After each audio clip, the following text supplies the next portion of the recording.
The broadcast is now starting. All attendees are in listen-only mode.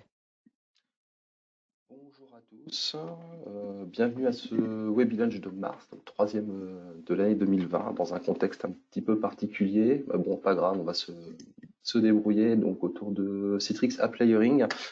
Juste un petit check, est-ce que vous m'entendez bien? Je ne sais pas si vous pouvez mettre un petit message sur le chat, hein, juste pour me confirmer que le son est bon de votre côté.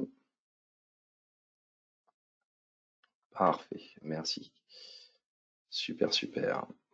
Ok, ok. Donc bonjour tout le monde, hein, on a attendu les dernières personnes. Excusez-moi, ça continue à se connecter, mais on va démarrer tranquillement. Il n'y a pas de problème. Je vous souhaite au passage un bon appétit. Donc, voilà, voilà. Donc sujet Citrix App Layering, un sujet qu'on fait pas forcément tout le temps. Donc on va démarrer tranquillement si on veut pouvoir tenir l'agenda. Donc petit rappel hein, sur ce qui est présenté. Hein, ce sont soit des choses effectivement actuellement disponibles ou des éléments, quelques annonces sur de la roadmap. Ça reste de la roadmap, donc ce n'est pas des choses qui seront gravées dans le marbre.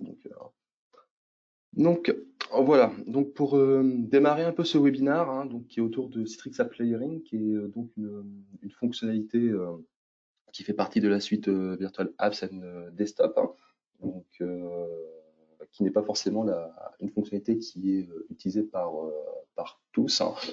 Donc juste un petit rappel un peu d'histoire sur ce produit-là. Donc Citrix App Layering, in fine, ça vient de l'acquisition de la société Unidesk. C'est une acquisition qui s'est faite en 2017, hein, donc ça avait été annoncé au Summit de cette année-là.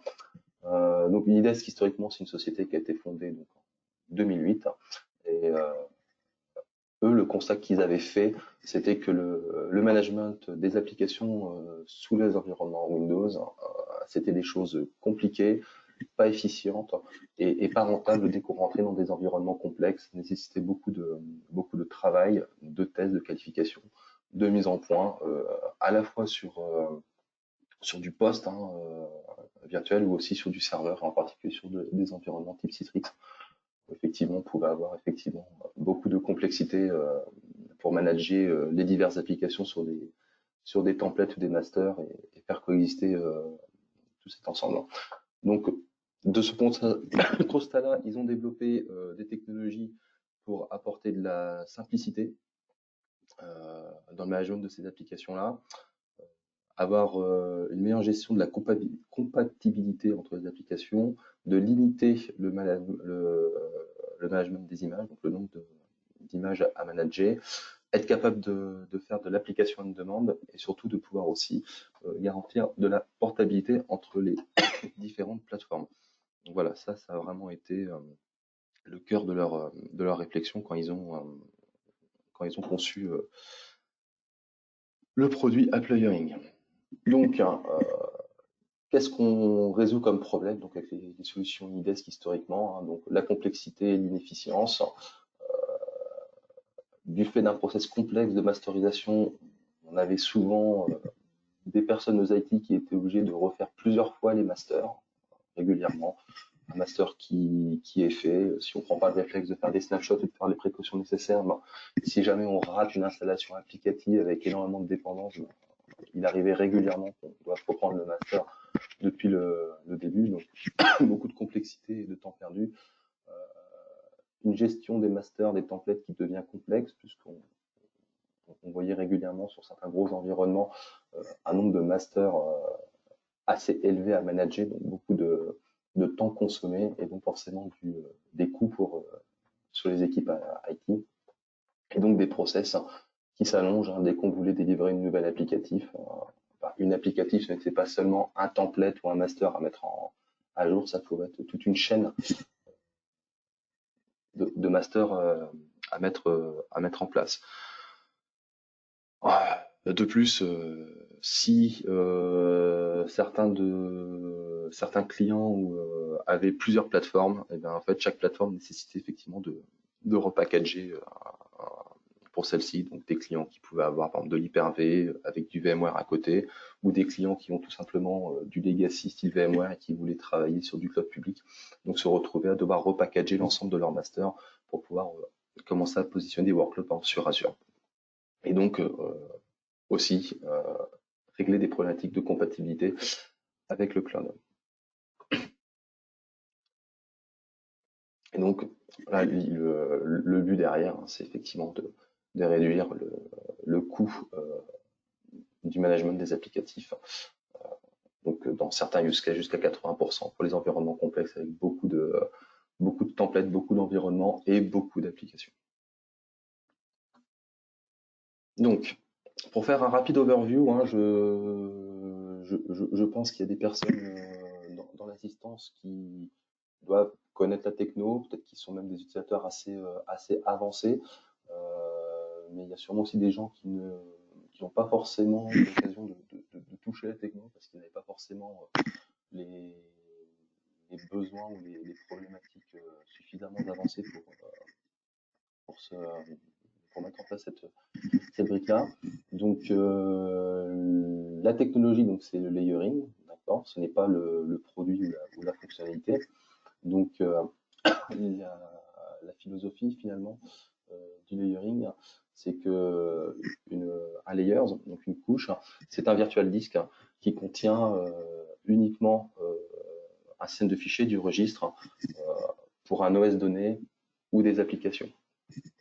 Donc ça permet effectivement d'avoir des OS et n'importe quel OS, n'importe quelle application packagée dans un virtual disk de manière complètement séparée d'un OS de base et qui permet effectivement d'apporter la flexibilité derrière pour le redéployer et le réutiliser. Donc vraiment, on fait vraiment une décorrélation entre l'OS, les différentes applicatifs et les personal apps and data. Et donc, on va venir effectivement derrière s'appuyer sur ces différentes couches qu'on aura créées pour venir après builder des templates.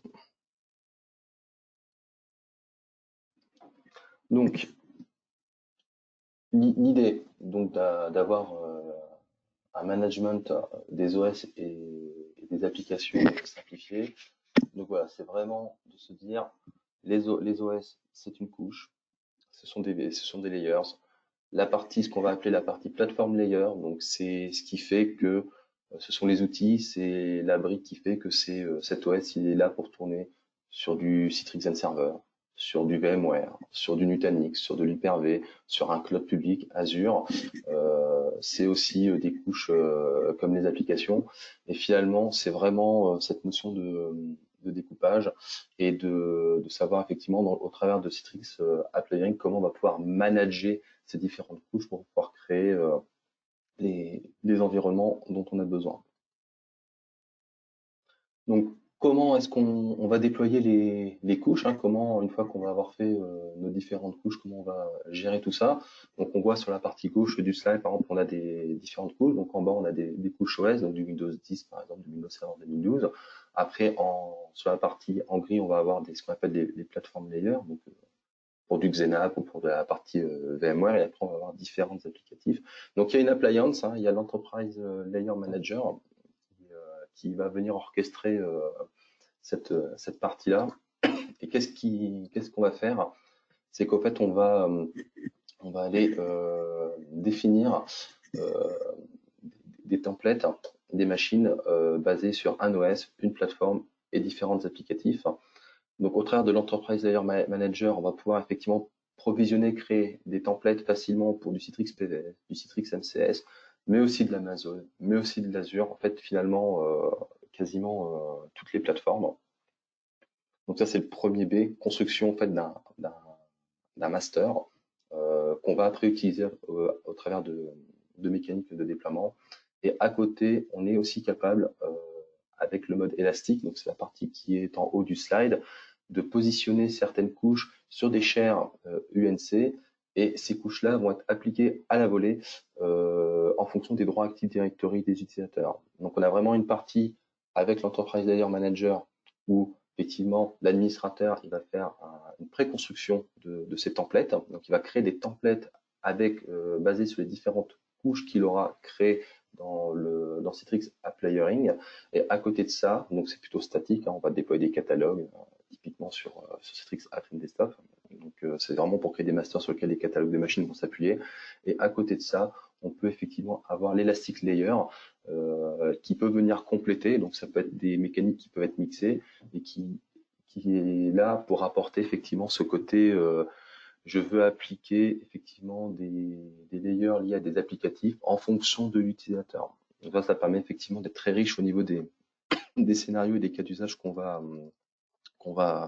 apporter. Ça apporte effectivement beaucoup de flexibilité.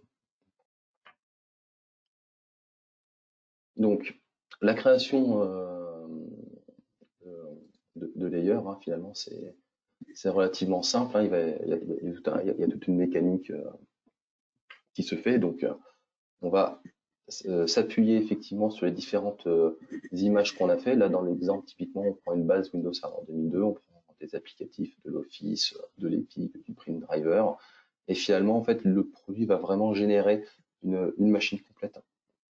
Et sur cette machine-là, effectivement, après derrière, vous allez pouvoir, avec au travers de connectors, la publier donc sur de l'Hyper-V, du Xen Server, de l'Azure, du Nutar, du VMware. Donc là-dessus, comme la majorité de nos produits, hein, de toute façon chez nous, on a ce côté choix de la techno qui est en dessous. Donc, on est vraiment sur une techno qui reste ouverte. Et donc là, c'est vraiment la mécanique de je crée une base template pour aller créer, par exemple, typiquement du catalogue. Chose qui peut être intéressante pour vous, c'est que le découpage en layers peut être très fin, c'est-à-dire qu'il est même possible, typiquement, vous faites un OS layer, donc une base Windows Server par exemple 2016, même le côté Windows Update peut être mis dans une couche séparée pour vous éviter effectivement ce travail de mise à jour de cette base de manière trop régulière. Vous pouvez vraiment avoir votre OS de type Vanilla, donc vraiment fresh install avec les updates au moment où vous faites le template. Et après, tout ce qui est update de sécurité complémentaire derrière peut venir au travers d'une layer spécifique. Donc, on a vraiment beaucoup de flexibilité sur ce sujet-là. Donc si on prend, hop là, donc si on prend effectivement comment on va manager ça côté administrateur, donc finalement en fait vous allez avoir un catalogue de différentes couches hein, qui vont être des OS, des applicatifs, des bases layers, et finalement en fonction de vos besoins vous allez pouvoir générer les différents templates. D'accord, donc vous pouvez très bien avoir effectivement besoin à un moment donné d'un serveur 2012 avec un pack Office 365 avec tel applicatif métier. Vous créez un template sur votre hyperviseur et vous déployez un catalogue de machines pour publier sur un delivery group. Vous faites le premier et à côté de ça, vous pouvez, grâce à l'outil, à partir de la même base OS qui est dans votre catalogue, créer une autre golden image, mais avec d'autres spécificités pour un autre delivery group, un autre catalogue. Donc ça évite de recréer et de redéployer et de refaire des templates from scratch systématiquement, puisque vous ne refaites pas ce travail de reconstruction. Sur la partie layer image, un peu les mécaniques, hein, ce qu'on peut piloter effectivement. Hein. Donc là, on voit qu'on est relativement souple hein, avec les mêmes bases images, les mêmes layers. L'avantage, c'est que si vous faites un layer pour Windows 10 hein, ou vous faites un layer applicatif, finalement, il est transposable. Il est cross-techno. C'est-à-dire qu'en fait, c'est pas parce que vous avez fait une layer OS Windows 10 et que vous l'avez montée initialement sur une infrastructure VMware parce que c'est ce que vous avez, qu'elle n'est pas réutilisable après sur de l'Hyper-V ou basculée sur Azure. Parce que la partie OS est vraiment décorrélée complètement des outils d'hyperviseur. Donc on a vraiment cette économie de temps. C'est pas parce que vous faites une bascule sur du cloud ou que vous faites un changement de techno chez vous en interne que vous êtes obligé de reprendre tout ce travail de master et de repartir from scratch. Vraiment important de comprendre ce point. Et donc ça vous simplifie forcément beaucoup aussi les phases de migration ou de move to cloud. Un sujet important, donc l'Elastic Layer, donc la mécanique est un peu différente. Hein, donc on est basé là sur sur du partage CIFS. Donc, ce sont des layers qui vont être stockés sur un partage réseau. Et donc là, effectivement, sur votre base image, en fait, vous avez un service qui va tourner et qui va être capable, effectivement, en fonction des applicatifs, en fait, des droits des utilisateurs, d'avoir des applications qui vont se publier. Donc là, dans l'exemple, typiquement, on est sur on a fait une base image pour du Xenap, enfin du Virtual Apps maintenant, and Desktop. La première session va avoir un Chrome et un applicatif métier avec les Elastic Layers, mais la deuxième session peut avoir le Chrome en plus d'un pack Office, en plus d'un applicatif Adobe. Et donc là, effectivement, on a vraiment un utilisateur qui se retrouve avec un environnement qui est buildé sur nous. Donc il y a force évidemment des choses qu'on ne peut pas faire en mode Elastic Layer. Donc ça, il y a des points qu'on reverra plus tard. Mais voilà, ça peut apporter de la souplesse et ça permet aussi de la même manière de limiter le nombre de golden images qu'on est obligé de générer derrière. Puisque finalement, à partir de la même golden image, on va pouvoir, derrière côté utilisateur avec l'Elastic Layer, euh, fournir un panel d'applications très large.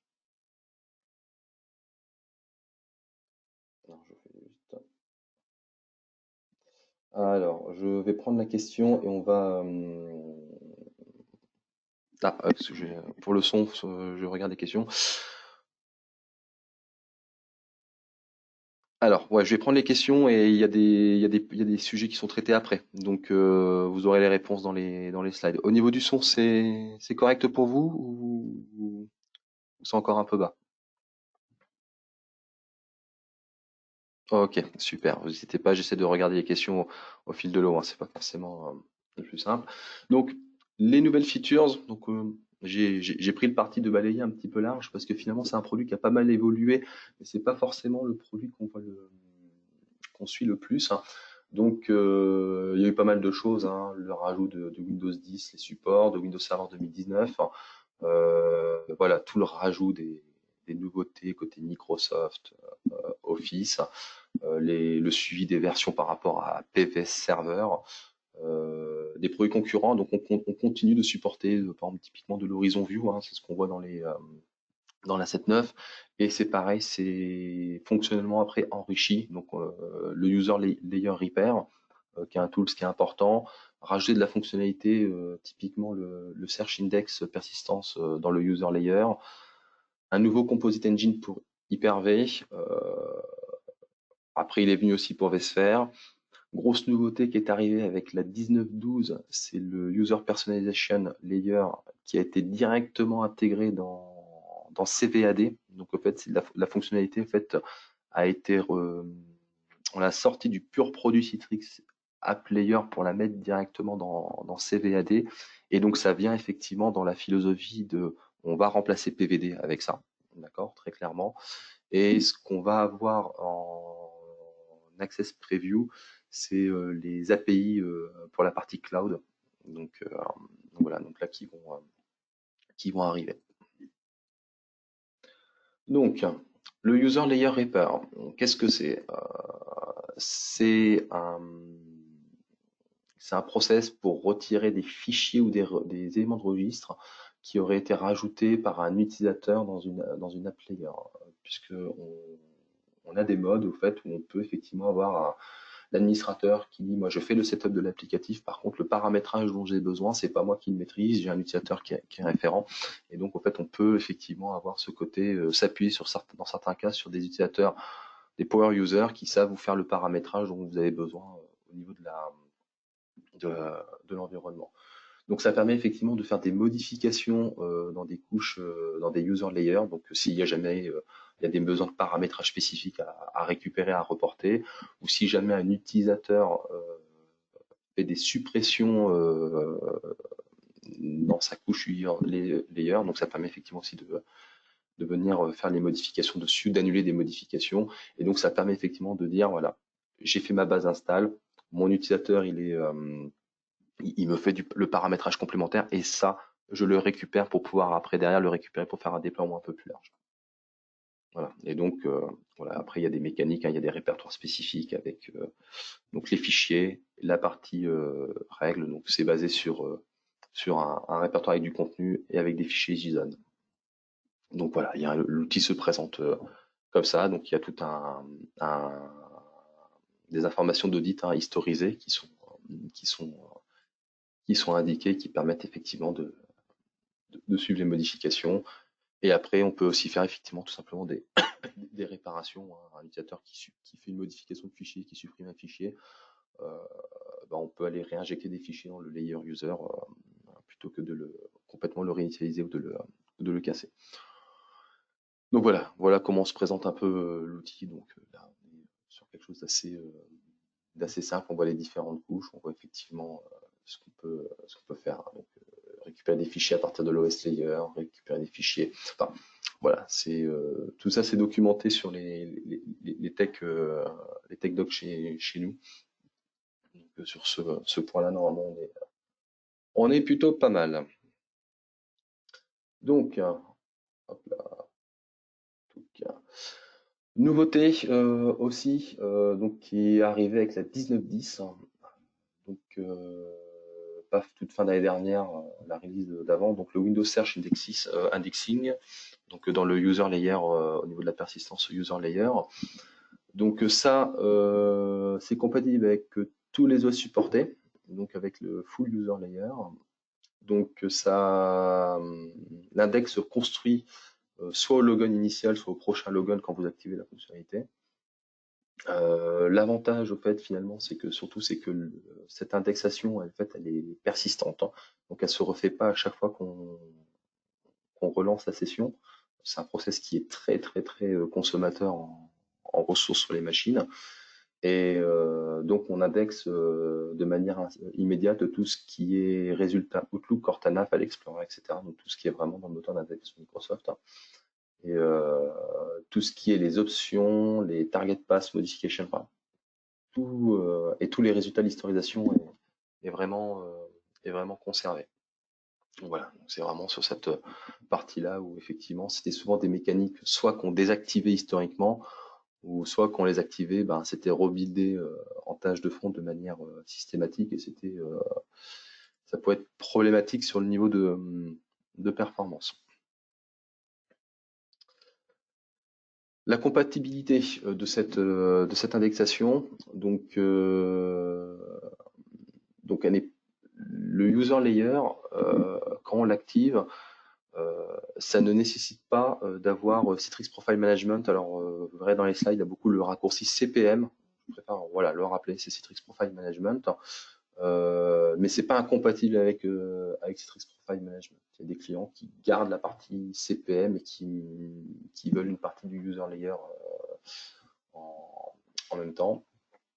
Donc, savoir aussi que maintenant Citrix Profile Management peut manager l'index de recherche, d'accord, mais que c'est par défaut désactivé.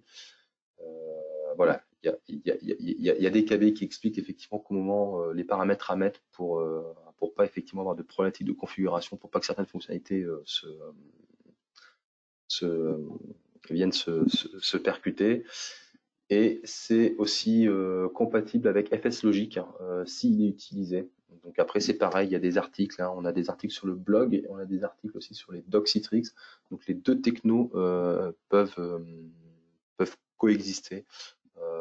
Il y a juste effectivement des notions d'altitude à gérer au niveau des différentes couches pour éviter que FSLogic et UserLayer viennent essayer de faire le travail sur le même niveau de fichier de manière simultanée et donc viennent rentrer en conflit.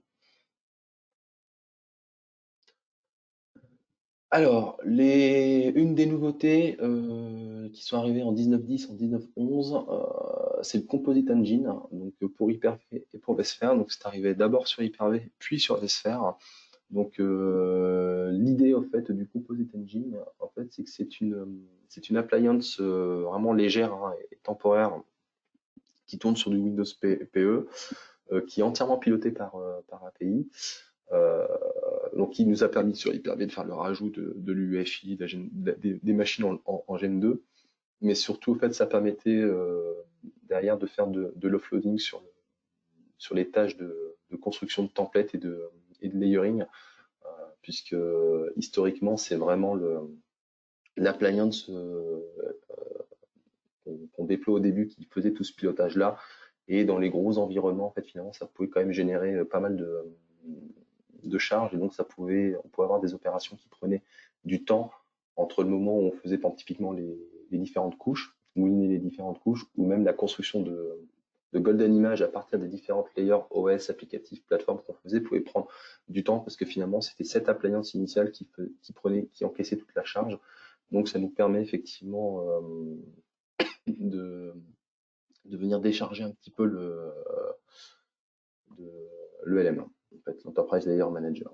Donc, le déploiement, c'est relativement simple, hein, c'est la création d'une ISO de configuration. Donc, on va définir l'IP de l'appliance, on va uploader une image WinPE, configurer l'ISO dans l'hyperviseur, créer une machine sans aucun disque dur, snapshoté, attacher un disque vide, mettre en route la VM, et puis finalement, elle va venir s'enregistrer avec le LM, et le LM va venir piloter cette ressource-là. Donc c'est vraiment l'idée, c'est de pouvoir offloader effectivement un certain nombre de tâches qui sont faites sur le LM, sur ce module-là, pour améliorer un peu les performances de déploiement. Donc les connecteurs qui sont supportés par le Composite Engine, donc on est capable de travailler sur de l'Hyper-V, forcément. On a le Machine Creation for vSphere, VMware vSphere, VMware Horizon View, et pour l'instant, on n'a pas encore l'utilisation possible sur PVS. Donc ça c'est en chantier, mais ça va se faire. Et donc un peu pour vous donner un peu une idée des gains de performance qu'on a en utilisant l'offloading sur ce module-là, voilà, c'est qu'on va quand même avoir des gains significatifs sur le temps de déploiement des machines, sur la publication des images, que ce soit avec l'OS plus les layers ou juste l'OS. Donc voilà, on est quand même sur des gains quand même assez importants dès qu'on va vraiment commencer à arriver sur les tâches un peu plus quotidiennes. Quelques limitations quand même pour le moment, donc ça c'est pareil, hein, c'est des choses qui vont sûrement évoluer avec le temps, mais bon, pour l'instant on les a. On peut pas supporter le Secure Boot avec l'Elastic Layering, parce que tout simplement le Secure Boot en fait va imposer que tous les disques soient montés dès le démarrage de la machine, puisque c'est un check dès le boot time. Donc forcément, dès qu'on va rajouter du disque après coup à la volée, forcément on va avoir des blocages fonctionnels. On ne peut pas supporter du EFI sur Windows 7, c'est une limitation Microsoft. En théorie, on devrait de moins en moins avoir d'environnement Windows 7, c'est des choses qui devraient disparaître. Officiellement, pas de limite technique, enfin pas de limite sur le nombre de jobs concurrents qu'on peut avoir sur un composing engine. Et voilà, en tout cas pas de limite théorique. Faire effectivement, c'est la performance du réseau forcément qui va faire qui va être limitant. Alors sur la partie Composite Engine, j'ai pas de métrique là comme ça à vous donner. Ce que je vais faire, c'est que j'ai pris le point, je vais regarder ce qu'on a dans les tech notes en interne, voir effectivement si on a déjà eu des mesures ne serait-ce déjà en lab qui ont été fournies, et donc ça on vous les enverra avec les liens avec la présentation et tout ça. Donc ça je vais reprendre ces points-là pour vous les communiquer. Voilà, on peut pas avoir plus de 625 disques ISSI target par appliance. Donc, ça commence à faire un petit peu de monde. Forcément, on est limité par les ressources de l'hyperviseur. On peut pas aller au-delà. Et après, effectivement, en cas de fail sur une mécanique de publishing, en fait, l'appliance, on doit attendre qu'elle soit entièrement cleanée. On a testé voilà, de manière simultanée une dizaine de jobs en parallèle, on n'avait pas de soucis.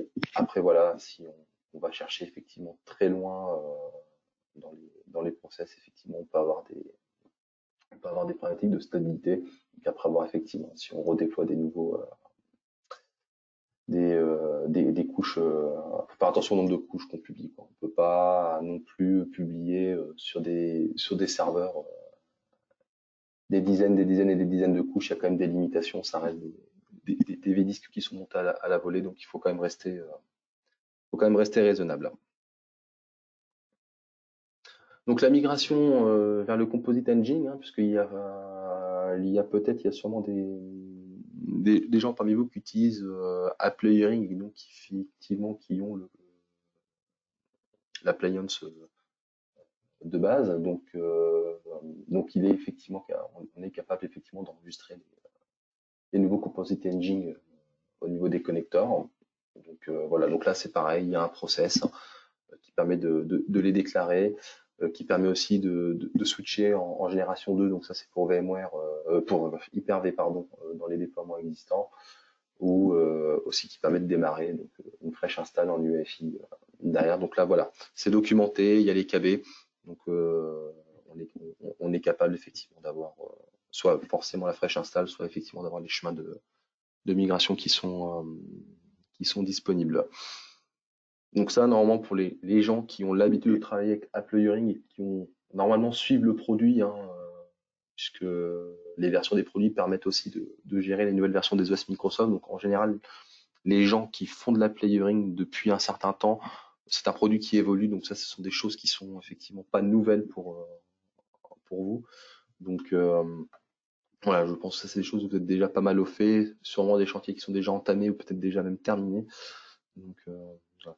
Donc la nouveauté qui a été apportée avec la 19.12, en plus d'être une LTSR, c'est le User Personalization Layer for CVAD. Donc, qu'est-ce que c'est? Donc, c'est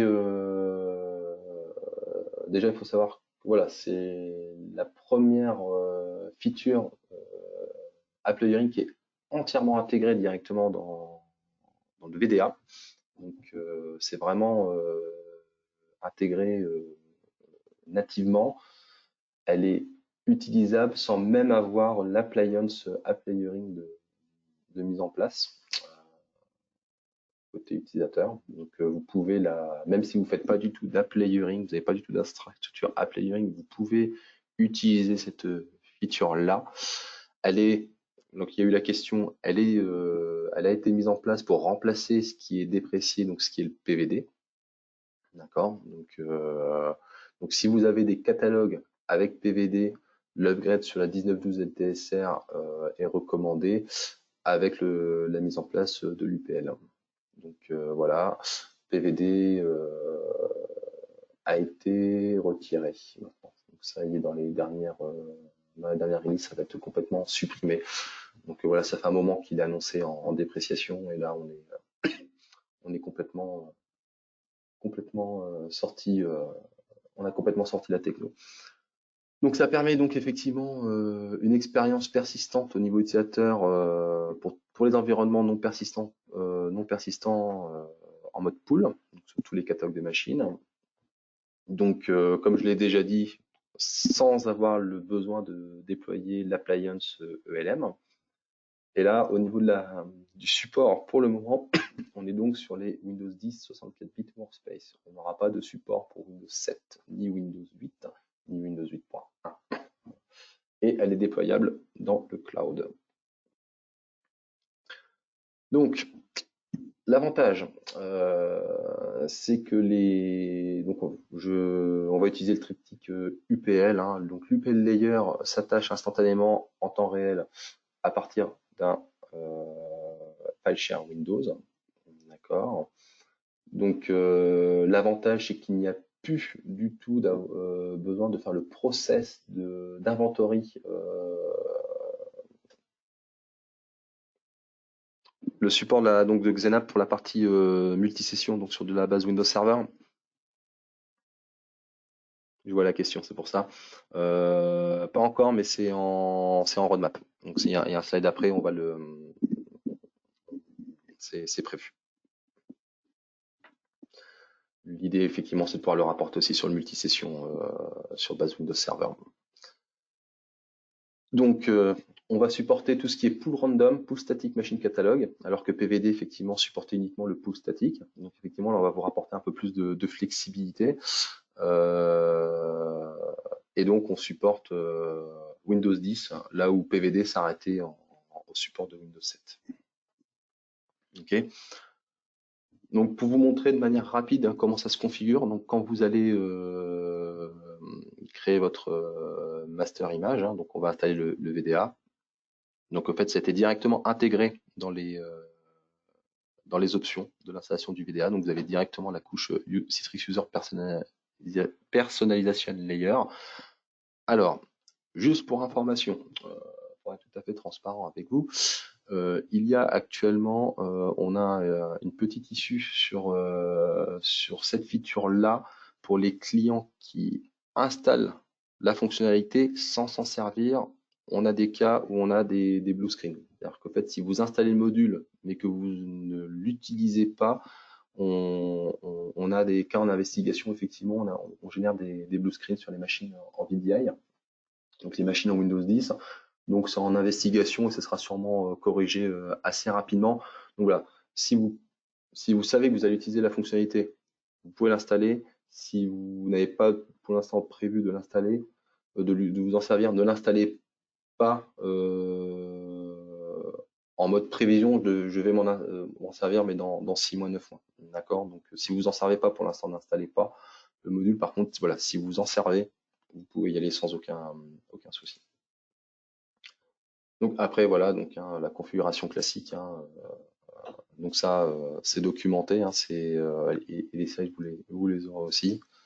Donc on est sur des choses de classique. Et après, effectivement, c'est une policy, donc un bloc de policy qui s'est rajouté.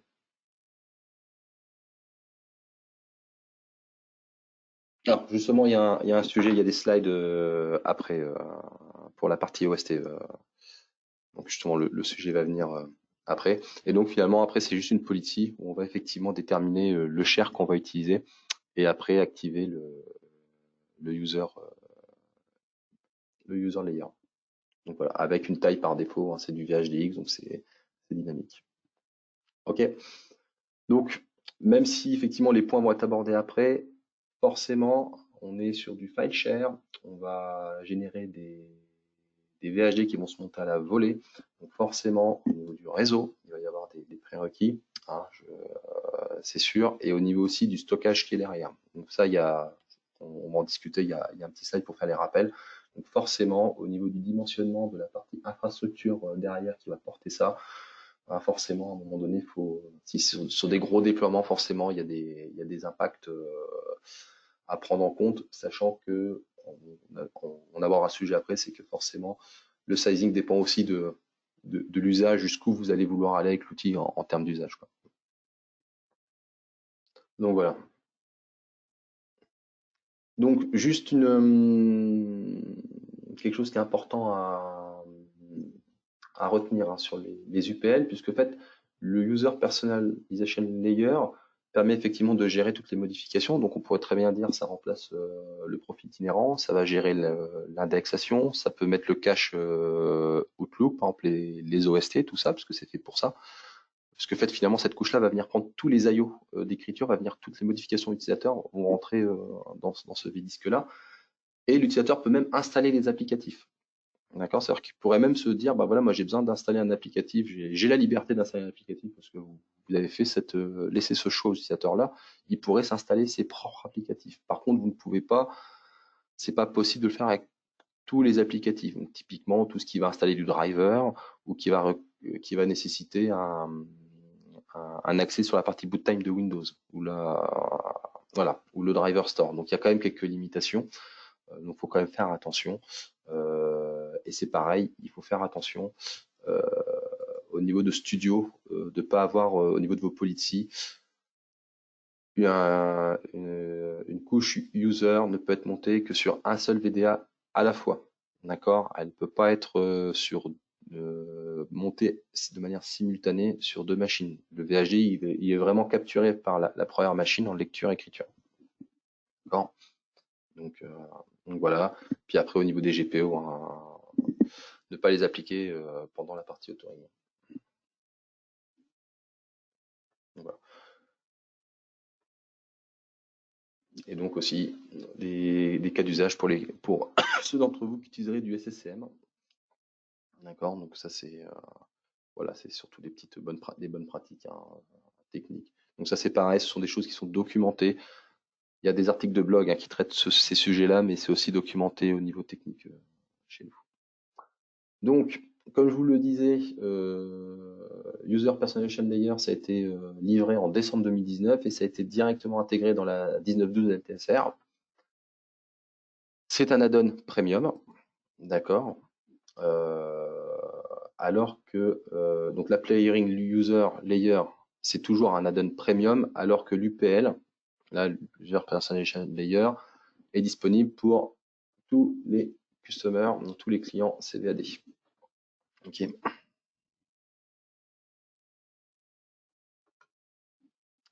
La partie Cloud API, alors je ne sais pas s'il y a des gens chez vous qui sont dans l'audience qui sont concernés. Et voilà, donc ça c'est en preview. Si vous avez des use cases ou des besoins pour tester, c'est demandable, c'est ouvert à la demande. Donc ça c'est vraiment pour ceux d'entre vous qui ont besoin de faire beaucoup d'automatisation, qui ont beaucoup de layers. On a des clients en Europe, ils managent plus d'une centaine de couches et en fait, ils ont complètement automatisé la création des masters. Donc, en fait, c'est vraiment que par API qui font la construction des templates. Et donc, effectivement, c'est vraiment le but, c'est d'apporter effectivement une couche de SDK pour tout piloter de manière rapide. Donc voilà. Et donc, les previews, pour l'instant, les quatre fonctions cœur intégrées. Donc, c'est la gestion des ressources, des jobs, des layers et la partie layering version. Voilà. Donc on peut créer, manager des couches automatiquement, faire du monitoring, manager les ressources avec les flux API service. Et après, c'est faire effectivement des requêtes pour faire la collecte de données. Voilà, donc là, c'est encore en tech preview, ça va s'enrichir. Là, par contre, ça c'est pas quelque chose que moi j'ai même personnellement encore j'ai pas encore joué avec, donc j'ai pas de retour dessus. Voilà. Et puis après, donc forcément, dès qu'on fait de l'API, après derrière, c'est vrai que ça vous laisse le champ libre pour imaginer pas mal de choses.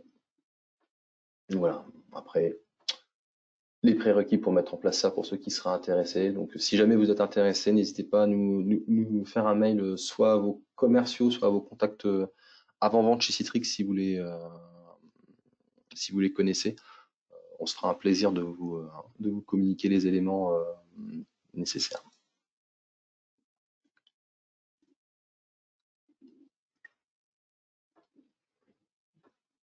Donc, papa, on est encore dans les API, donc ça, j'essaie juste hop là, de pas dropper trop de temps. Donc, qu'est-ce qui va arriver tranquillement en 2020? Donc, parce que la question a été posée. Donc, le serveur VDI support pour UPL, d'accord. Donc, already supported donc pour layering user layer, donc la fonctionnalité à la volée.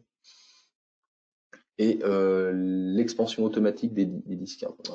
Puisqu'effectivement, en fait, quand vous allez setter les disques, en fait, en stratégie, vous allez dire la taille maximum du VHDX que vous allez faire. Et donc, en fait, ce qu'on va vouloir faire, c'est pour éviter de démarrer trop gros, même si c'est pas un provisionnement statique, c'est de se dire que cette couche-là, bah, si jamais elle doit monter au-delà de ce que vous avez prévu, bah, c'est que ce soit géré de manière automatique sans que vous ayez à vous poser la question. Le float composing avec le composing engine. Donc là, c'est rajouter effectivement le support sur les Gen 2 UEFI images dans le composite engine. Et puis enrichir les plateformes supportées. Hein. Donc ça, c'est toujours un travail qu'on fait de fond sur le côté agnostique. Hein, de dire, pour l'instant, c'est VMware Hyper-V. On va avoir du travail. On a du travail en cours pour intégrer forcément Nutanix.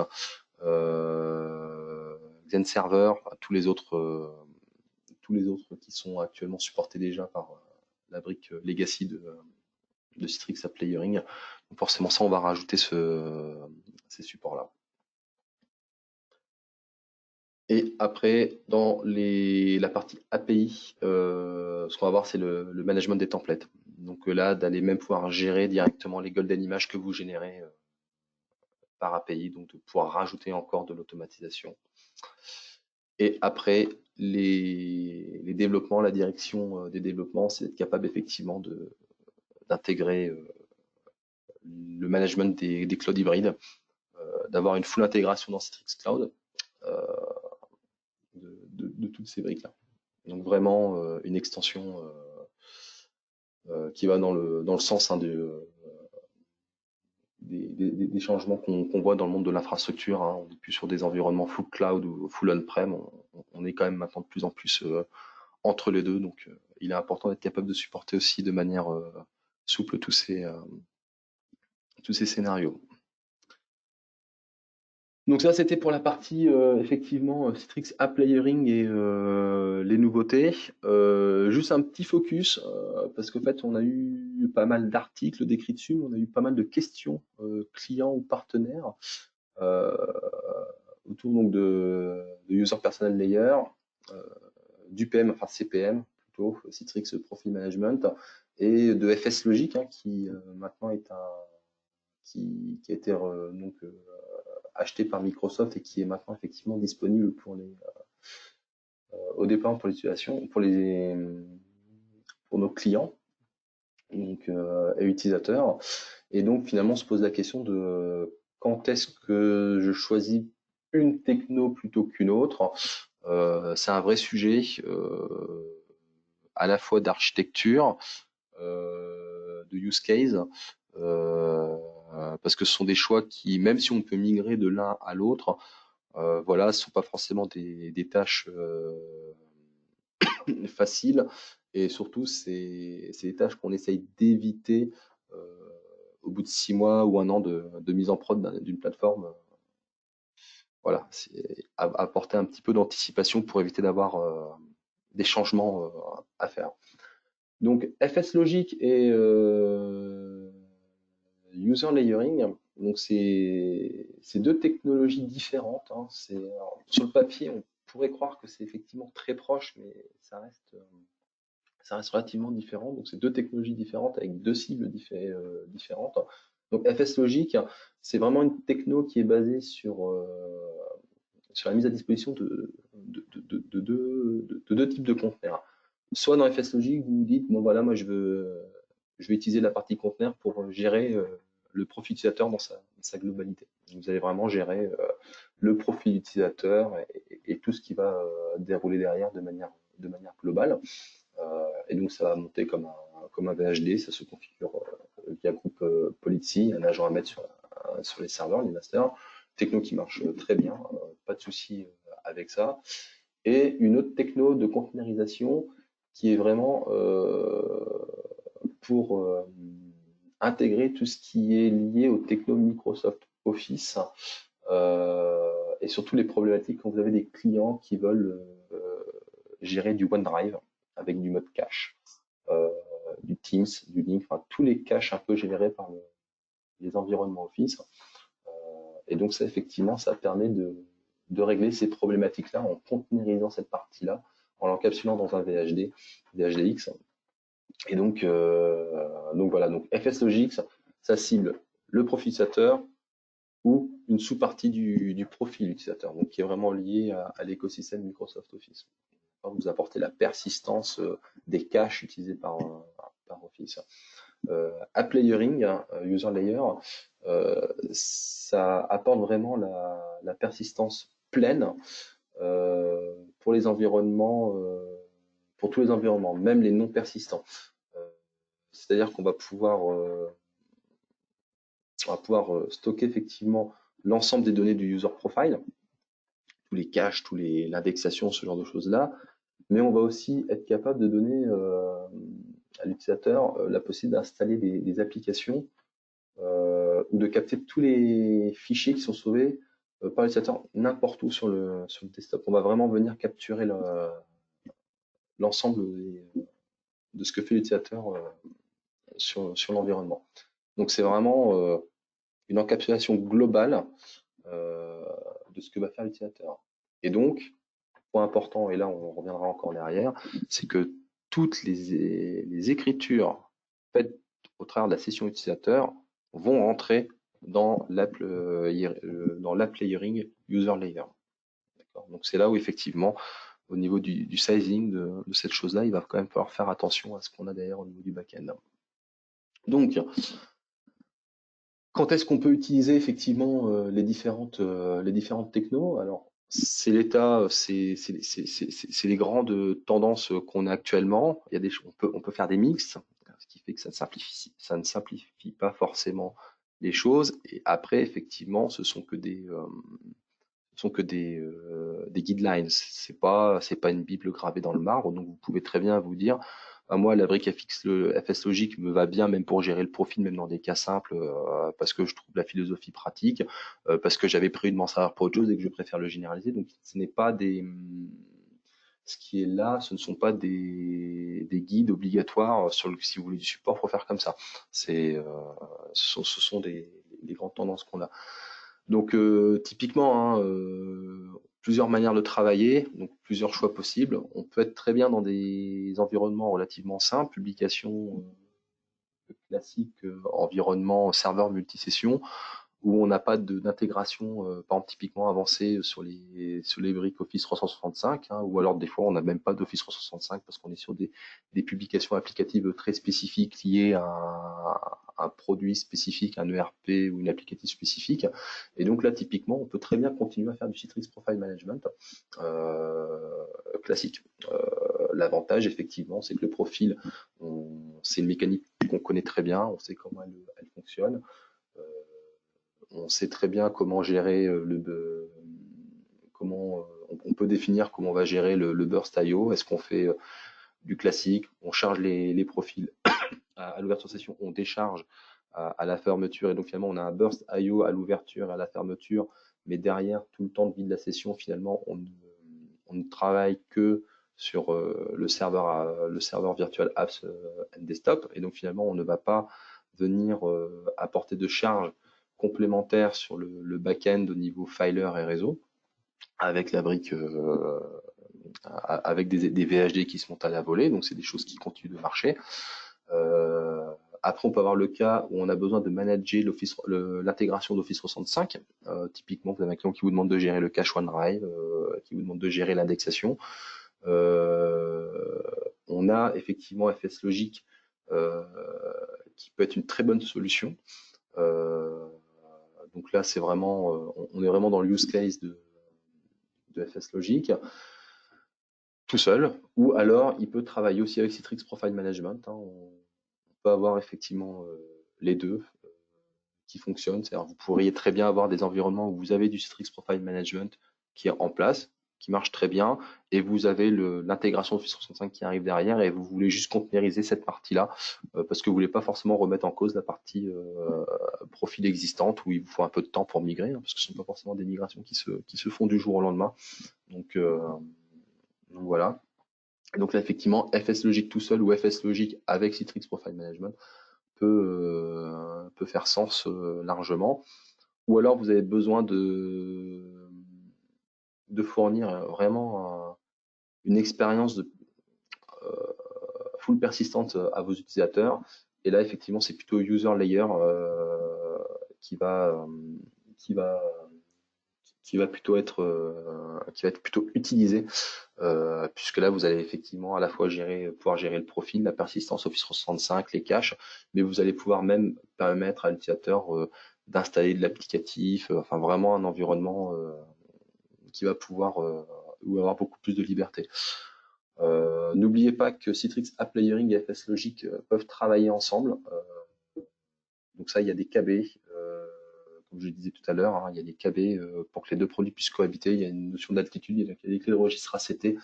En fait, il faut juste c'est pour gérer la priorité de quel produit est prioritaire sur tel autre par rapport à telle fonctionnalité.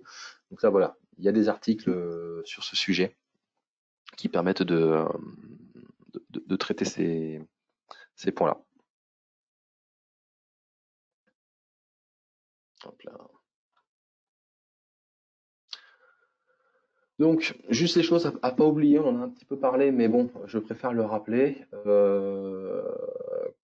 Si vous avez à mettre en place de l'architecture ou si vous avez des refresh à faire, parce que ces technos-là vous intéressent et donc vous voulez les implémenter, essayez de bien toujours voir tous les use cases que vous avez chez les clients ou en interne directement. C'est toujours beaucoup plus compliqué de faire des changements d'architecture une fois que l'implémentation est faite. Euh, voilà. Faites attention donc aux performances du back-end. On rappelle, FS Logic, User Layer, ce sont des technos qui sont basés sur du VHD ou VHDX qui sont montés à la volée à la session.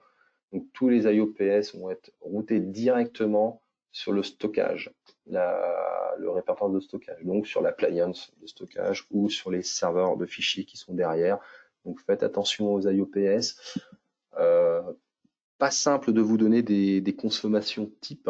Si vous prenez des articles du TechNet chez Microsoft sur la partie FS Logic, ils vont vous dire que sur des environnements un peu larges, donc forcément un peu larges, ils vont prendre 1000, 1500 ou 5000 utilisateurs, ils vont vous dire que grosso modo, chaque conteneur FS Logic va vous consommer un IOPS lecture-écriture en moyenne. Ça va être une moyenne lissée sur le temps.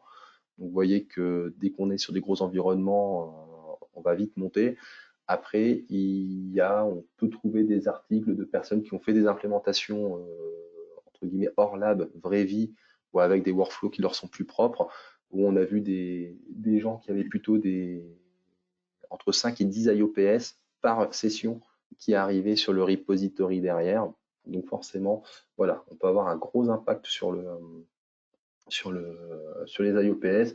Et après, bon, en fonction du network, de la taille de paquet, ce genre de choses-là, au niveau des IO, forcément aussi des prérequis aussi sur la bande passante que vous fournissez derrière sur les serveurs pour porter ça.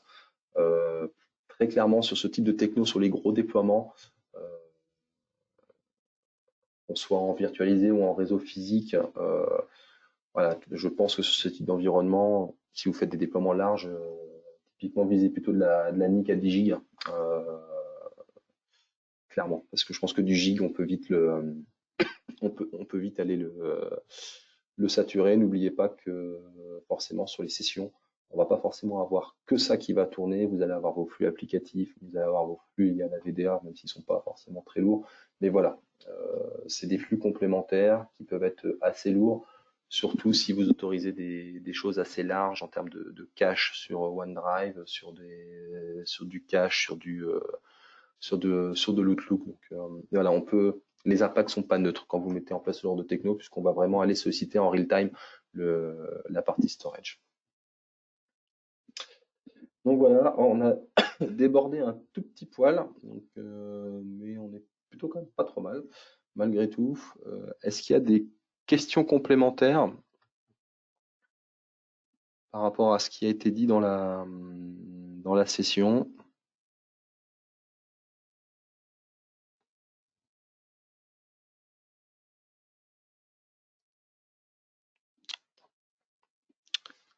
Ok. N'hésitez pas à faire un retour, feedback. Euh, c'est important pour nous, c'est important pour moi aussi. C'était mon premier Webi Lunch, premier exercice. Euh, donc voilà, c'est un exercice particulier, mais c'était c'était un bon moment passé avec vous. Donc surtout n'hésitez pas. Si jamais il y a des questions qui viennent après coup, surtout n'hésitez pas à nous solliciter, hein, n'hésitez pas à poser des questions. Donc soit vous pouvez les poser parce que j'ai cru voir on a des clients directement, donc vous pouvez poser à vos partenaires. Ou vous pouvez aussi, nous aussi on est accessible par mail et puis pour nos partenaires aussi n'hésitez pas à revenir vers nous. Le prochain Webilunch, je n'ai pas encore le thème, mais il devrait normalement tomber le mercredi 8 avril, puisque c'est toujours le deuxième mercredi de chaque mois. Le mois prochain, c'est un peu particulier, parce que le 1er avril, c'est un mercredi. Donc, est-ce qu'il va se tenir le 8 ou est-ce qu'il va être décalé? La presse, oui, oui, oui, je vais regarder ça, mais je ne sais pas si d'habitude il vous les envoie. Je crois qu'il vous les communique. Je crois qu'il la communique derrière. Donc je vais regarder ça. Voilà. Bon, en tout cas, merci à tous pour le temps que vous m'avez consacré. J'espère en fait que vous avez bien mangé ou que vous allez y aller bientôt. Donc, pour ceux qui ont mangé, j'espère que vous avez bien mangé. Et puis pour ceux qui vont y aller, je vous souhaite un bon appétit. Et puis je vous dis à un prochain Weby Lunch. Au revoir.